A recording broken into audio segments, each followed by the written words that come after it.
Korma group, जो सोचता है वो करता है। आपके अपने सपनों का आशियाना। नमस्कार, भारत लाइव देख रहे हैं आप और मैं हूं आपके साथ स्वेच्छा। देखिए, आज हम बात करने जा रहे हैं बीजेपी के युवा अध्यक्ष यानी कि राष्ट्रीय कार्यकारी अध्यक्ष नितिन नवीन के बारे में, जिन्होंने मात्र 45 साल की उम्र में जो है बीजेपी यानी जो कि दुनिया की सबसे बड़ी पार्टी मानी जाती है उसके राष्ट्रीय कार्यकारी अध्यक्ष के रूप में देखे गए हैं।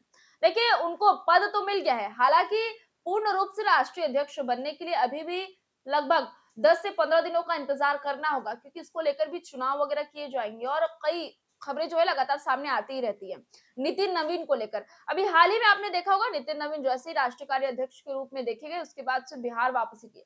बिहार आने के बाद तमाम बीजेपी के कार्यकर्ताओं द्वारा जो है, जितने भी बीजेपी के मंत्रीगण है, नेतागण है, या फिर जितने भी मंत्री के बीजेपी के समर्थक गण है, उन लोगों की मौजूदगी देखने के लिए मिली और भव्य रूप से जो है इनका स्वागत किया।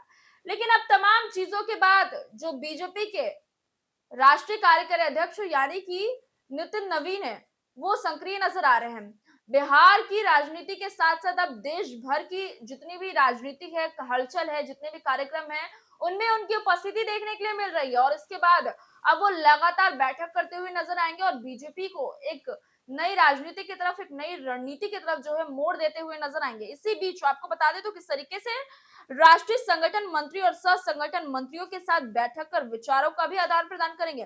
भाजपा के उच्च पदस्थ सूत्रों के अनुसार अगले 1 महीने के भीतर संघ के करीब 36 अनुषांगिक संगठनों के साथ कार्यकारी अध्यक्ष की परिचयात्मक बैठक तय की गई है। आरएसएस से जुड़े अखिल भारतीय विद्यार्थी परिषद, भारतीय मजदूर संघ, भारतीय किसान संघ, विश्व हिंदू परिषद, आरोग्य भारती, सेवा भारती, विद्या भारती, स्वदेश जागरण मंच, वनवासी कल्याण आश्रम जैसे अनुषंगिक संगठन समाज के विभिन्न क्षेत्रों में लंबे समय से जमीन स्तर पर काम कर रहे हैं। इन क्षेत्रों से जुड़े विषयों पर नीतियां बनाने में उनके अनुभवों का लाभ लिया जा सकता है। आरएसएस की समन्वय बैठक में भारतीय मजदूर संघ, भारतीय किसान संघ जैसे कई अनुषंगिक संगठन कई सालों में केंद्र सरकार के मंत्रालय के साथ समन्वय के अभाव की बात उठाते रहे। माना जा रहा है कि नितिन नवीन अनुषंगिक संगठनों के शीर्ष नेताओं के साथ बैठक में परिचय के साथ साथ भविष्य में केंद्र और राज्य सरकारों के साथ साथ बेहतर समन्वय बनाने के तौर तरीकों पर भी विचार करेंगे। भाजपा और राजग की 21 राज्यों व केंद्र शासित प्रदेश में सरकार है। दरअसल पिछले 1.5 सालों में प्रधानमंत्री नरेंद्र मोदी और गृह मंत्री अमित शाह द्वारा भाजपा और आरएसएस के बीच संबंधों को सहज बनाने की दिशा में कई कदम उठाए गए हैं। इसमें प्रधानमंत्री मोदी का नागपुर में आरएसएस के मुख्यालय में जाना और आरएसएस के संरचनात्मक और सरसंघचालक मोहन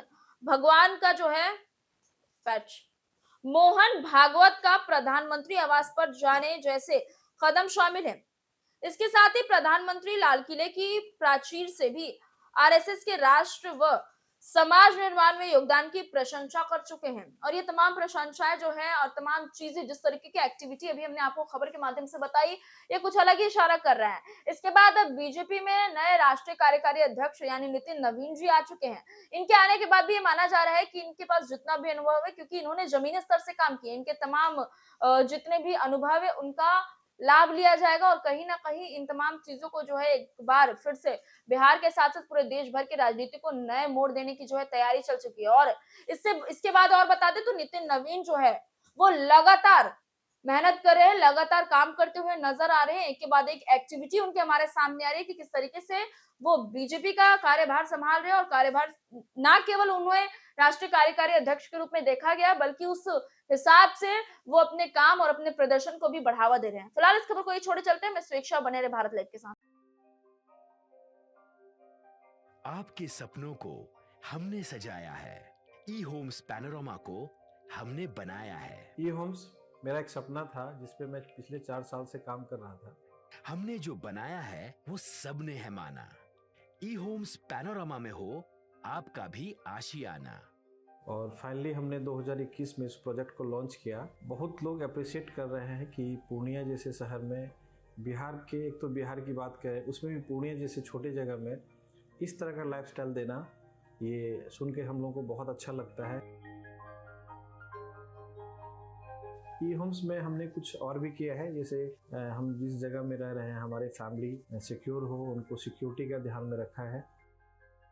आपकी सुविधा और सुरक्षा आपके लिए खास है, ये आपका विश्वास है। इसमें आर्टिफिशियल इंटेलिजेंस का 7 लेयर सिक्योरिटी का हमने इस्तेमाल किया है। लस ग्रीन कैंपस को बनाया है, यदि हमारा बाउंड्री वाल है तो वो वर्टिकल गार्डन है। ये जितनी भी फैसिलिटी होता है एक इंटरनेशनल टाउनशिप में ई होम्स है, ये हम लोग विश्वास नहीं कर पा रहे हैं। जो भी हमारे मित्र दोस्त या जो भी हमारे बाहर आते हैं तो हम लोग को बहुत अच्छा सुनने को मिलता है और बहुत अच्छा क्रेडिट मिल रहा है। वो सारा हमने सिर्फ एक बिल्डिंग नहीं बनाया, हमें एक बहुत अच्छा लाइफस्टाइल दिया ई होम्स में, और मेरा एक सपना था जिसको मैं आज फुलफिल होते हुए देख रहा हूँ। ये आपका आवास है। ई होम्स पैनोरामा में अब आपका निवास है। E homes Panorama, luxurious lifestyle redefined. Panorama group, जो सोचता है वो करता है। अगर ये वीडियो पसंद आई और वह बिहार के राजनीति और बिहारियत से सरोकार रखेनी तो सब्सक्राइब बटन दबा के चैनल के सब्सक्राइब कर ली। ओजे एगो घंटी बा, ओकरा बटन दबा देला से कुल सटीक और मारक खबर रुआ मुफ्त में मिल जाई।